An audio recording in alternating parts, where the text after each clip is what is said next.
Welcome to Risky Bitness. Today we'll be playing the sequel to one of my favorite games for my favorite game console. Actraiser is a great game.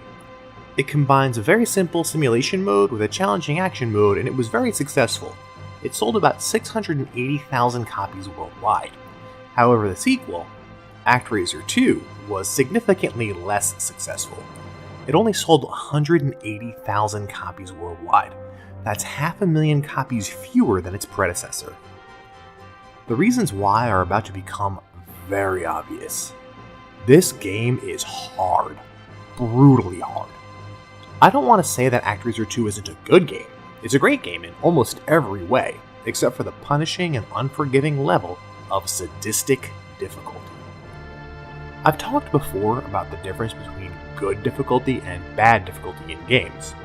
Good difficulty presents a challenge that's fair and rewarding. Good difficulty may seem impossible at first, but after learning the trick or practicing enough to get the execution right, eventually you will triumph. Games like Ninja Gaiden and Castlevania are great examples of good difficulty. Bad difficulty is unfair. Challenges can't be overcome intelligently. There are obstacles or enemies that can't be avoided or defeated without sacrificing a life, taking damage, or cheating. Actraiser 2 is a prime example of bad difficulty. Before we get into why this game is ridiculous, let's just talk a little bit about the game itself. On paper, it's actually really cool. Unlike the first Actraiser, there are no longer any simulation sections. You still have a sky palace that you fly around into the next area, only instead of a cute little cherub, now you have this badass angel with a sword like Archangel Michael type figure. The game is completely linear though, so these sequences are entirely pointless, but they're here. Anyway, once you travel to the world below, you will be dropped into a side-scrolling fantasy action platformer filled with goblins, insects, bats, evil plants, and all other kinds of nasty critters. Your hero is armed with a sword and shield. He can swing his sword straight out in front of him or over his head, and you can also duck to hit enemies on the ground.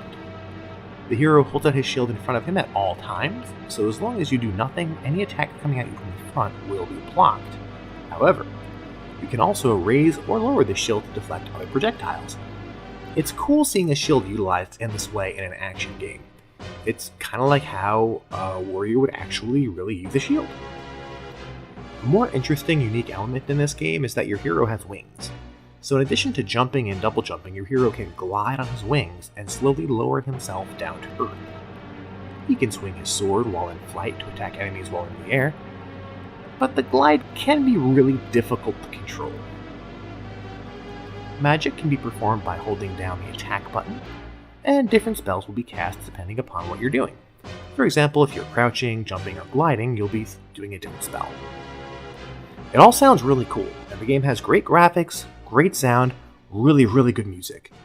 But the big problem with this game, and I think the main reason why it didn't sell very well or receive particularly positive reviews, is just the absolutely insane difficulty. Each stage has 2 sections. There's a mini-boss at the end of the first section of some, but not all levels, and a stage boss at the end of the second section. Defeating the first boss gets you a checkpoint, but if you lose to the mini-boss, you have to start the level all over again, which is punishing. Not just because that middle boss is so hard to defeat, but also because these stages are designed to be incredibly frustrating. There are virtually impossible jumps in every level that take many tries to complete, even if you know exactly what to do. There are also hazards everywhere, and enemies that just pop out at you, meaning you have no choice but to take damage. In the first level, touching the swamp border kills you immediately, and it's virtually impossible not to land in it. Even if you execute these jumps perfectly, enemies will still interrupt you.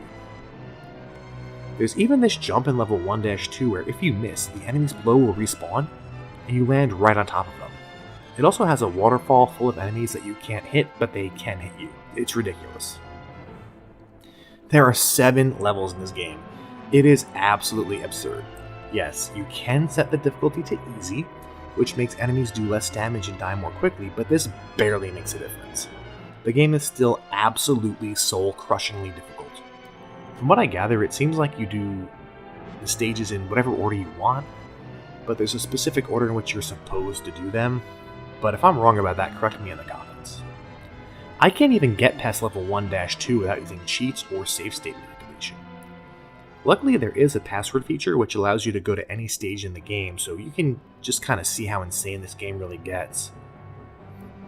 But even easy mode is just absolutely bonkers. Most enemies are easier to defeat, but they're no less overwhelming.